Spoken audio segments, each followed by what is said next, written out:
Hello to everybody joining me. I'm Erin, and welcome to the Virtual Education Intervention Podcast. The name should give it away, but I'm here to educate, encourage, and entertain families and teachers who live and work with neurodivergent family members, friends, and students. And yep, you guessed it, my primary location for education is virtual. Sometimes we all just need a little more community, and we benefit from having people in our lives who understand how we live, how we work, and what our minds are consumed with daily. We just need support and encouragement within that space. If you're here, welcome to our community.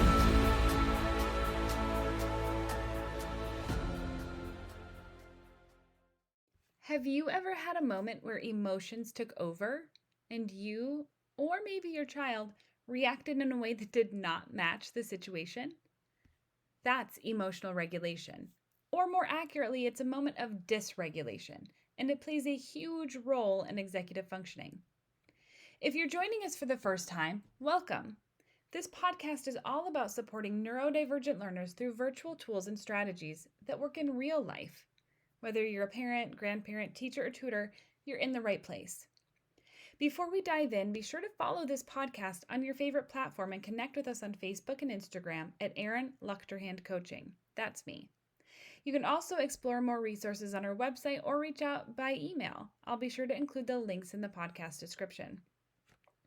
As a reminder, executive function or EF skills are the higher level skills we use to manage tasks, solve problems, and navigate daily life.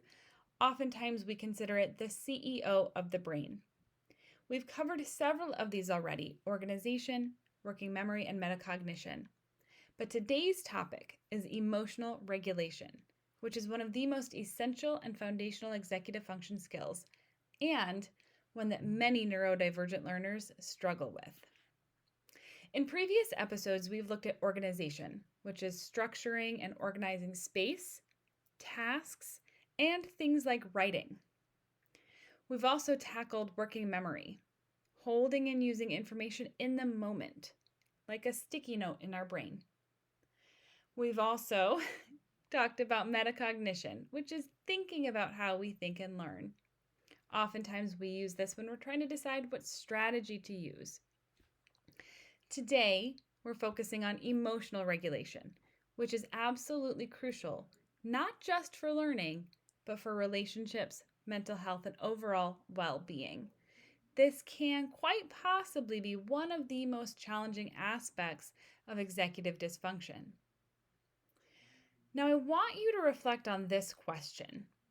Have you ever seen a child spiral into frustration over a small mistake, or shut down completely when they're overwhelmed?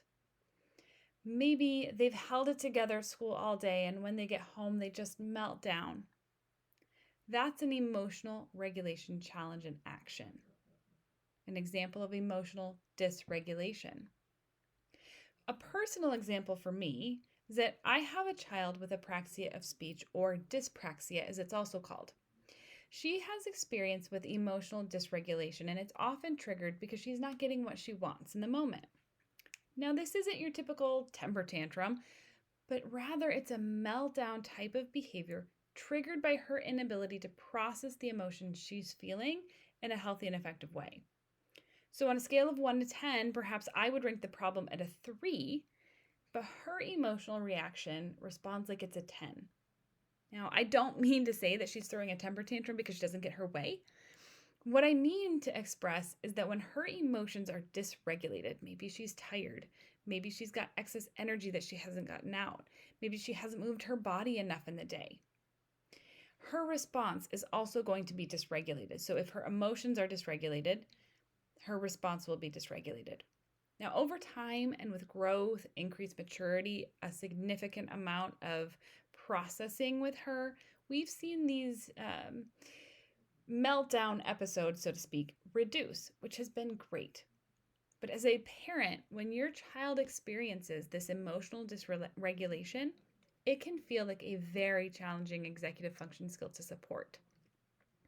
So let's dive in now and see how we define emotional regulation, discuss the difficulties that accompany it, and also the various supports that we can access or utilize in preparation for these moments and also in the moment. So, what is emotional regulation? If you've experienced this with your child or with a student, you probably have a pretty good idea of what I'm talking about. But emotional regulation is the ability to manage and respond to emotional experiences in a way that is socially acceptable and flexible depending on the situation. So, we all have emotions. Sometimes we all have what I call big feelings in the moment, especially when we're tired and we have a hard time controlling that. But when we have a student with emotional dysregulation, it takes it above and beyond that. So I love this definition because it says, in a socially acceptable and flexible way, depending on the situation, our emotions can flex and change with the moment or with the situation.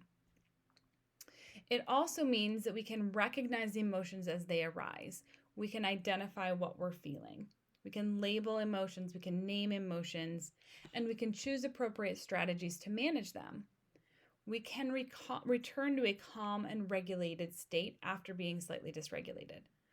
So if I get upset, maybe I need to cry and get it out, but I have a strategy and a tool to use to bring myself into a more regulated state. Our students with emotional dysregulation really have difficulties bringing themselves back down to that regulated state, and they may need support in that moment.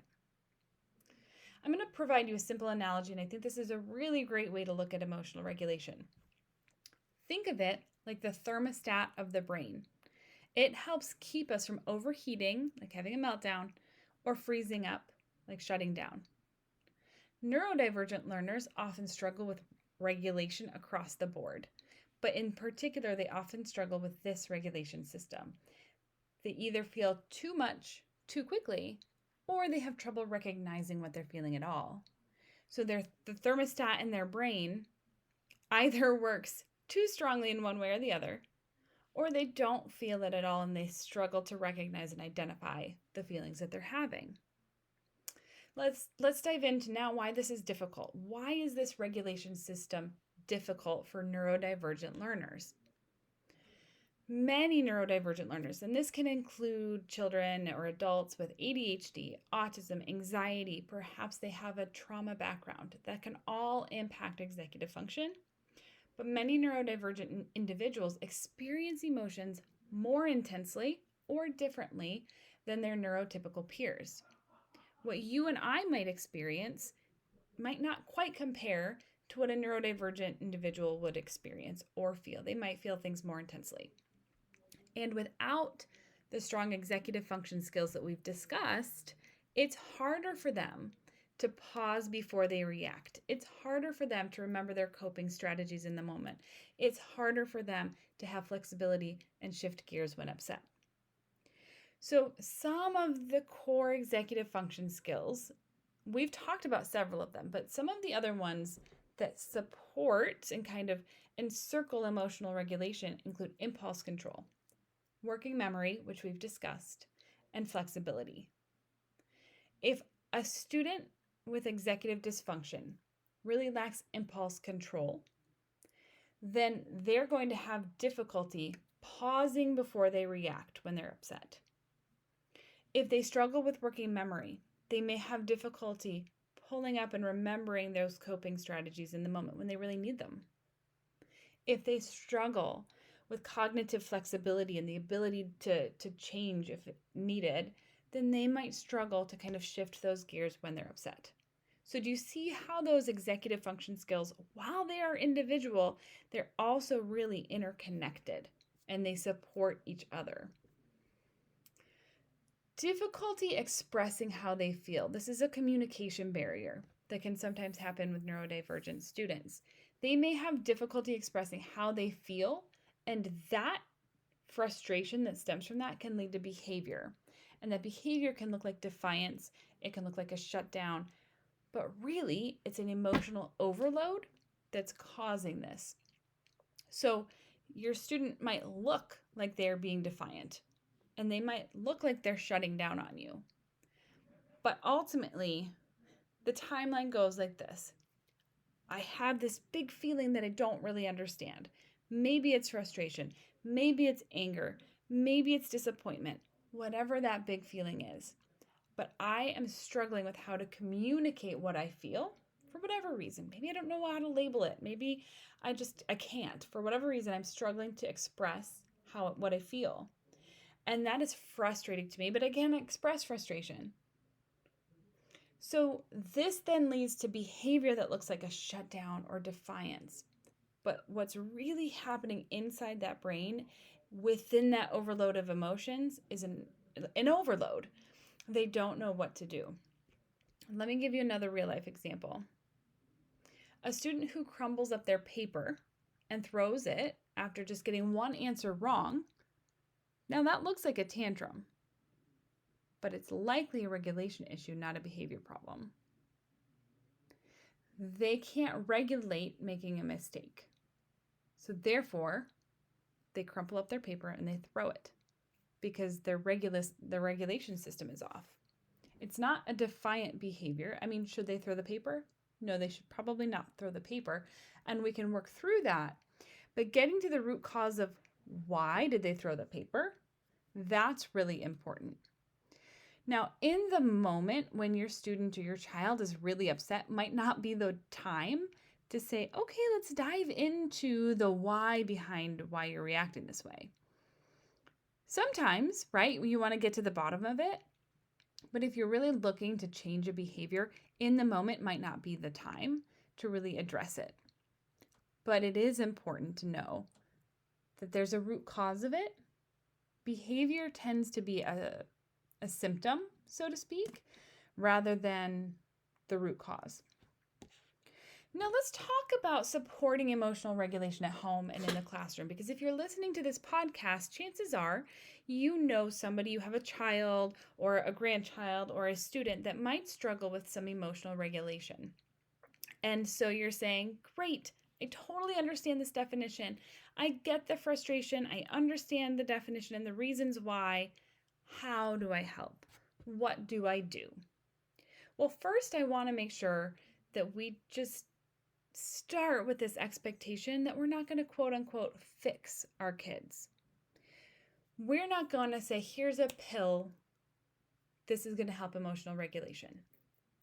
My kid's not going to have a meltdown anymore. Now, I'm not saying medication is bad.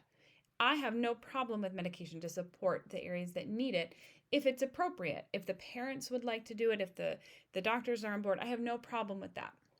But what I am saying is that we're not looking to fix our children, right? We're looking to support our children. We're looking to help our children learn and grow in specific skill areas. But it's not always a fast process, and we know that. So that's just the caveat that I want to say here is this is not a quick process, so to speak. We've mentioned before, but executive function skills can be a challenge for neurodivergent learners, and it really impacts autism. It really impacts students with ADHD, but all neurodivergent learners can be impacted by executive dysfunction. But I've said it before and I'll say it again, these are skills, and skills can be learned. It just might take a little bit longer for some students than others.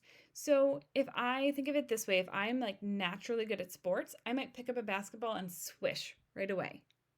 But if I'm not naturally athletic, it's going to take me a lot more time to practice, right? The neurons in my brain have to connect, they have to grow stronger, and they do that by practicing.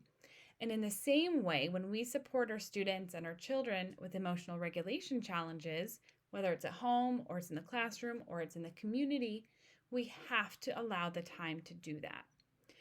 We have to have the right strategies to use. We have to give those strategies time and consistency. Knowing that, we also might have to be a little flexible and tweak things here and there, but you want to maintain consistency so that your children's neurons can connect and strengthen. So one of my favorite approaches here is modeling emotional regulation. Emotional regulation is such an experienced executive function skill, and it has to be modeled before and during, and probably after a big emotional event. So if I can model it as the parent, if I can model it as the teacher, the tutor, the grandparent, the friend, That's really going to be a huge learning experience for our students. One of the best ways to do that is to name your own emotions out loud.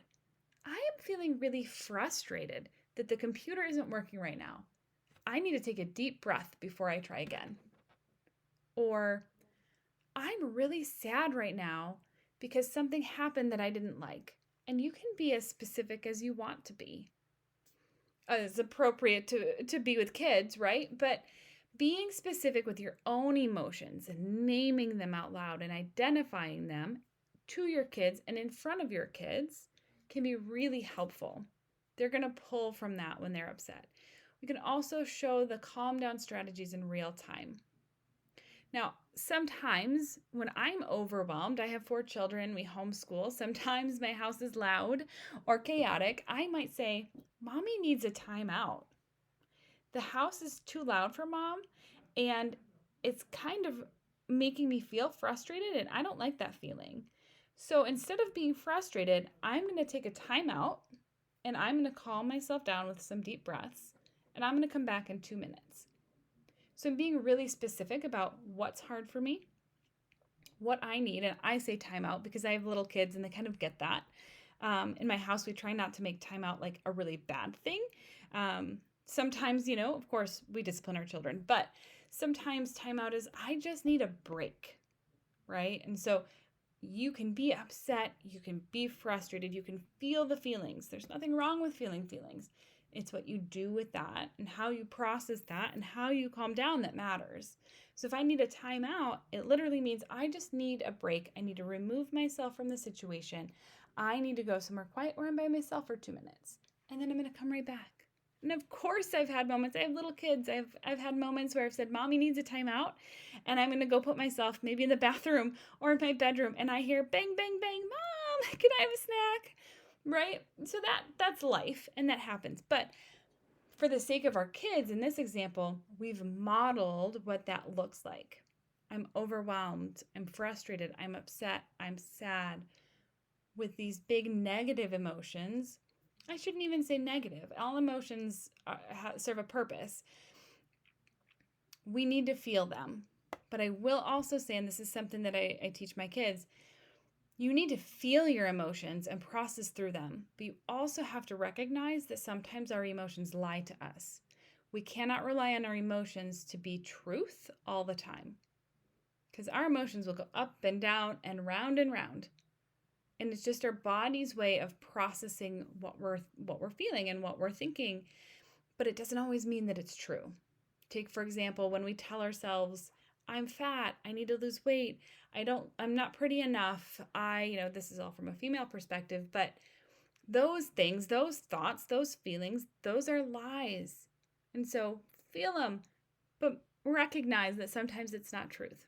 So anyway, that's my other little caveat. Lots of caveats to the emotional regulation topic today, I guess. So naming your own emotions out loud, showing those calm down strategies in real time can be really important. But I also like this direct instruction when it comes to emotional vocabulary.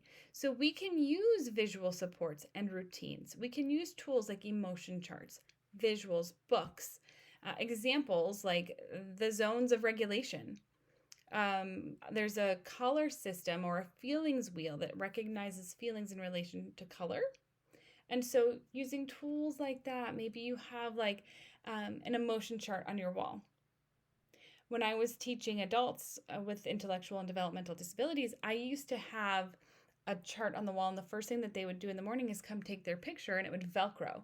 And they would take their picture and they would Velcro it to whatever emotion they were feeling. And the emotions were represented by like different Legos, pictures of a Lego with a different face on it. And they would be able to just right off the bat, they wouldn't have to say a thing. I could look at that chart and know where my students were at emotionally. And if there was a student that had his face on the really sad one, it gave me the opportunity to go and talk to my student and process through something. So tools like that can be really proactive and helpful. That's a really great way to kind of get ahead of it before you get to the point of dysregulation. So if you're in a school setting or you have the opportunity to do that at home where you have those regular and consistent check-ins, that can be a really great proactive tool. using visual schedules, timers, cues, things that reduce anxiety, things that reduce the triggers that might trigger these meltdowns. Those are great tools. So this is another example of how some of the tools we use for emotional regulation are tools that you can use for other strategies and other executive function skills as well. They're very intertwined. Similarly to being able to identify the name of the emotion, like we talked about earlier, where you're modeling the emotion, you're modeling what you're feeling, you're specifically using vocabulary, emotional vocabulary, and you're teaching your children and you're teaching your students the names of emotions. I really like the strategy, name it to tame it. This encourages kids to be able to identify the specific emotion that they're feeling, and that kind of being able to identify it kind of takes the power away when you're in this feeling of dysregulation. Because if I'm struggling to identify this emotion, then it has control and I don't know what to do to make it better.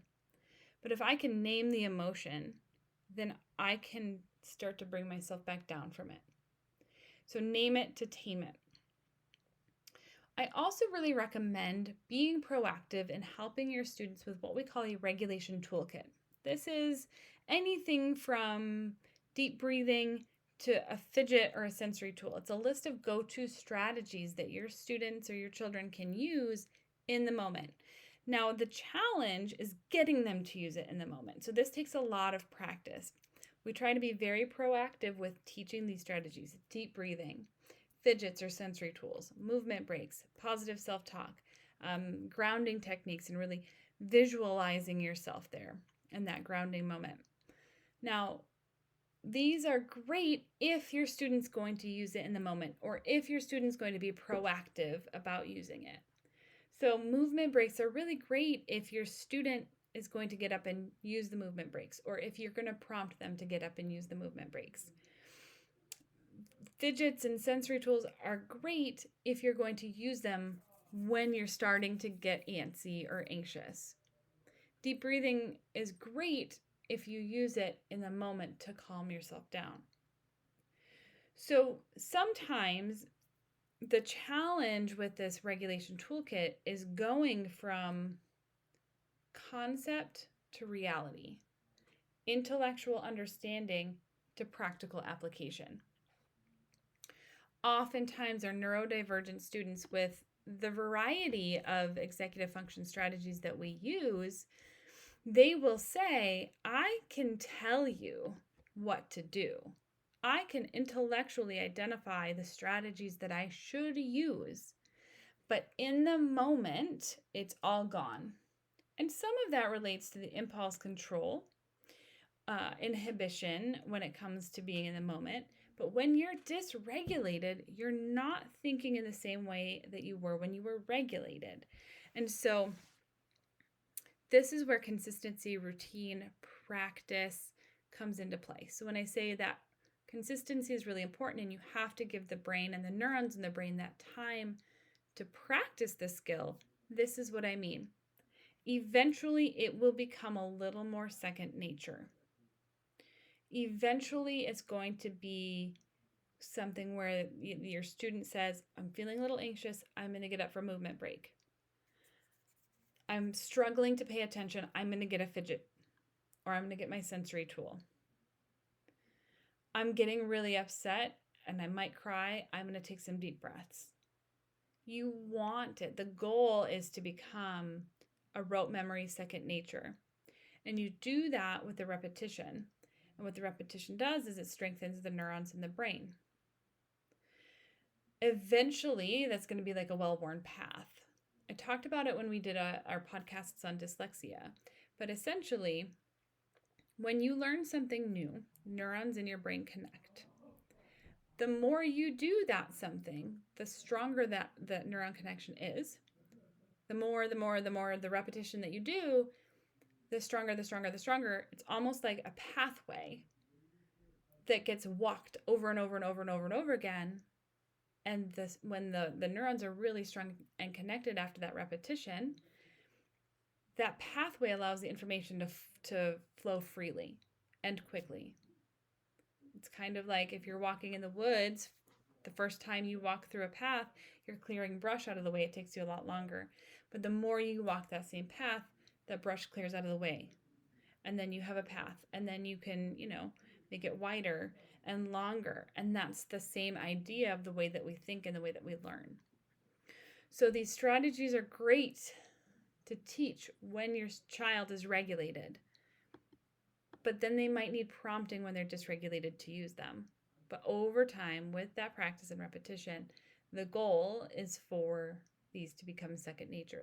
The goal is for this to fly through their neurons because they're used to using it so much. Practice during calm moments, not crises. Now, this is another strategy that you can do, and it works well with the practice and the repetition. Again, you've got to take it from intellectual understanding to practical application. But it's just like a drill. If you have a fire drill at school, you practice it when there's not a fire so that you're prepared when there is. Regulation strategies should be practiced when the emotions are not high, when they are regulated, so that they know how to use them when they're dysregulated, or they know how to bring them back down when they're dysregulated. I'm going to circle back to modeling and co-regulation. So I say co-regulation because modeling takes place when the adult is frustrated or the adult wants to model the behavior that they expect to see. Co-regulation happens when the adult stays calm while the child is dysregulated. When a child is dysregulated, they're really going to struggle to bring themselves back down to regulation. I've seen that with my own daughter. When she gets dysregulated, it takes her a significant amount of time to come back down. And often, and I've tried to give her time to do it herself, often it requires me going in and sitting next to her and even just physically giving her a hug and comforting her. And that skin to skin, that touch, she can feel my heartbeat, that calms her down. What she couldn't do herself, I had to come alongside her and bring her back down. Now, it's important over time that we don't become the emotional regulation and the executive function for our children. We want them to develop the skills for themselves. But much like other things and other skills that they are learning, this might take a little more time. Over time, I've seen my daughter's meltdowns lessen and lessen, and I attribute that to maturity. I attribute that to growth, to a lot of the strategies we've used, that consistency. But sometimes, and I do let her work it out, sometimes she just needs that support to bring herself back down. Then we can process through what happened. Regulation is a skill that is built through relationships and support. And one of my favorite strategies in this moment, remember, you're co-regulating when your kid is amped up, they're dysregulated, maybe they're having a meltdown. Your job is to remain calm and connected while they're dysregulated. And that's hard because in the moment when it's loud or there's a meltdown going on and maybe they're upset with you, maybe you told them no, you're the bad guy, you're feeling frustrated, it can be a challenge for the adult to remain calm because we have emotions too, right? But we can't teach our children with executive dysfunction, we can't teach them emotional regulation when we're flying off the handles. So one of my favorite strategies, and I use this with my own kids, whether they're neurodivergent or not, is to keep a very calm and low voice. I know that's hard sometimes, but when your child's upset, let them know that you're going to discuss what they want to discuss. I'm going to talk to you about XYZ when your voice matches mine. So you're providing the calm in the chaos, and you're also providing your child with a model to match in the moment. They don't have to, in the moment of their dysregulation, they don't have to go and think back to when mom modeled her timeout 5 days ago. They can see you in the moment. And I often try to partner this with deep breathing to help them regulate a little bit more. So take those deep breaths, bring yourself down. I want your voice to match mine. And your voice should be calm. It should be steady. It should kind of have this feeling of support for your student or your child. but you're trying to get them to co-regulate with you and match your tone of voice and match, just match your voice. And sometimes when my daughter's really upset, she's like, I'm calm. I'm calm. Okay, yes, I match your voice. Okay, great. You're doing better. I want you to bring it down. I want you to keep working on it. And it's okay if you kind of prompt them along the way and praise them for that progress that they're making. But bringing their voice to match yours can be a really helpful tool. Learning strategies in those calm moments helps in the moments of chaos, but kids need to have it modeled, at least at first, in the moment as well. Think about it. When was the last time you or I responded well to an "I told you so" or "Have you used your emotional toolkit" while we're in a moment of frustration? I know that I don't respond well to that. Remind me of my tools afterwards, but help me through it in the moment. And that's what we often need to do with our students and our children with emotional dysregulation. Now, I'm going to shift gears just a little bit and talk about other ways we can be proactive in the home or educational setting when it comes to emotional regulation. We've talked a lot about scenarios and strategies to use to prepare our students and to help our students through these emotional dysregulation moments. But I want to shift gears a little bit and talk about how we can approach it when we're teaching our students something intentional, especially when we anticipate it being a challenging task. So prepare yourself for when you're going to have your student work on something you anticipate might be a trigger or challenging for them. So for my daughter, she has a lot of fear of going underwater. She's in swim lessons. She's demonstrated a significant amount of growth, and she's really growing at her own pace, but she's growing every day. And she's demonstrating every week she has swim lessons, she's making progress, and it's amazing to watch. But for her, a big barrier is feeling comfortable with the idea of going underwater. She doesn't like it. Whatever the fear is, it's deeply rooted. And so her swim instructor is really taking her time and allowing her to become very comfortable. But my husband and I also know that, and the instructor too, that over time she's going to need to go underwater to learn the safety aspect of it. We've explained to her, we really want you to be safe in water. This is important for you to learn how to do when you go underwater, how to come back up. You are safe. There's a lifeguard, and we've walked her through all of this. But there's this deep-rooted fear for her. And as soon as we talk about it, oftentimes it triggers tears pretty quickly. So we're very mindful of how we approach it with her. And at this point, we haven't forced anything, and she'll get there, and we know she will. But that's just an example of when you're going to have your students, you're going to talk to your students or talk to your children about something that might kind of be an emotional trigger for them. So before you do that, before the challenging task or the conversation, something you can do is identify how they're feeling right now. So before a task, how are you feeling right now? Is there anything that might help you feel more comfortable? During the task, are you feeling stuck or frustrated? And would it help to take a break or try it a different way? So in the moment, you're not allowing them to get away with not doing the task or saying, oh, it's okay, we'll change the task so it's easier for you. You're not doing that. You're helping them to emotionally identify what they're feeling. But you're giving them a little bit of a prompt because in the moment they might not be like, I'm overwhelmed and dysregulated. But you can say, are you feeling stuck or frustrated, or insert whatever emotion you want to give them as an option. Would it help to take a break or try a different way? You're giving them options, right? And they might say, no, I'm okay. Or they might take you up on the offer of a break or a suggestion for a different way. But you're offering them prompts, you're offering them options. And then afterwards, what helped calm you down? What can we try next time if this happens again? So you're walking your child through these steps before, during, and after, and you're hyper aware of their emotional state in each moment.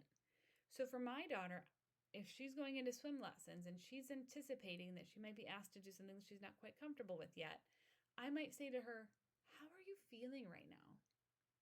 Is there anything that might make you feel more comfortable? And maybe we can talk about wearing goggles, or we can talk about taking deep breaths, or maybe she can take her sensory squishy and leave it by the side of the pool. But you're providing her tangible options that might make her feel more comfortable. And then in the moment, right, her instructor or me, whoever's with her, might say, are you feeling safe or unsafe? Are you feeling fear, or does the water hurt, right? Is this a sensory thing? Is it fear and anxiety? So you're kind of trying to read your student or your child in the moment and say, are you feeling this or that? Help them to put a word to what they might be feeling. Would it help you to take a break, do something else and come back to this? Or maybe we can try a different way. Instead of jumping from the pool, would you like to scoot into the pool? Right? You're offering different alternatives. They're still doing the task, but you're offering an option. And then afterwards, you did a great job. Thank you for trying. What helped to calm you down? What do you think we could do next time if this happens again? And you're getting them to be a little more reflective. Notice this is after the task or situation. If they've gotten upset, you want to make sure that they're calmed down. You've brought them back down so that they have the executive function skills regulated, the emotions regulated before they can really have this conversation with you. These are a few strategies. I hope you find them helpful. I'm sure that there are many, many more. So if you have some that really work well in your family, in your tutoring business, with your grandchildren, or in your classroom, if you have emotional regulation strategies, I would love to hear them, as would our other followers. So shoot me an email, comment on our Facebook posts, let us know what emotional regulation strategies really work for you that you have found helpful, and any other, tips that you might have for people who need support in this area. My biggest recommendation is to give a strategy time, but also to communicate that strategy with your student or your child. Here's what we're going to do. Here's why. We're going to give this time and we're going to come back to this. Also, remembering your goal is not to fix your child or your student. It's to support them in this area of their life so that they can learn the skill that they're going to need later on in life to be successful. Let's do a quick recap of emotional regulation and then we'll wrap up the podcast. Emotional regulation is essential for learning, but it's also essential for relationships and for life. We want good connections with our children. We want good connections and relationships with the people around us. And emotional regulation is essential for doing that. However, neurodivergent learners often need direct support, direct instruction in emotional regulation. They need modeling and they need consistent tools to build this skill up. But I love that it's a skill and we know that skills can be learned. Parents and educators, you can make a big impact by teaching these strategies, by validating the emotions that they're feeling, and also by providing that co-regulation in the moment. This week, I want to challenge you to model emotional regulation out loud for your child, for your grandchild, for your student. Even something simple like, wow, I'm really getting frustrated, so I'm going to take a 2-minute break. Even that example can make a huge difference. Next time, we're going to explore impulse control, which is another executive function skill. We're going to talk about what it really looks like for neurodivergent learners and how to support it without shame, without punishment. But that impulse control can be a challenge and it can kind of seep into these other areas of executive function, including emotional regulation. So stay tuned for next week's episode on impulse control. Erin Luchterhand Coaching is a mission and vision small business designed to support you. As a team, we provide virtual intervention and education to break down barriers and create access to research-based tools that empower neurodivergent individuals. By addressing challenges specific to neurodiversity, our sessions foster growth, resilience, and self-confidence, equipping students and adults with the skills they need to thrive. We envision a world where neurodivergent individuals are empowered to embrace their unique strengths, knowing that they are created on and for a purpose. Through innovative virtual interventions, we strive to build a future where every learner feels valued, capable, and confident, all while fostering a shared joy in the journey of growth, discovery, and success.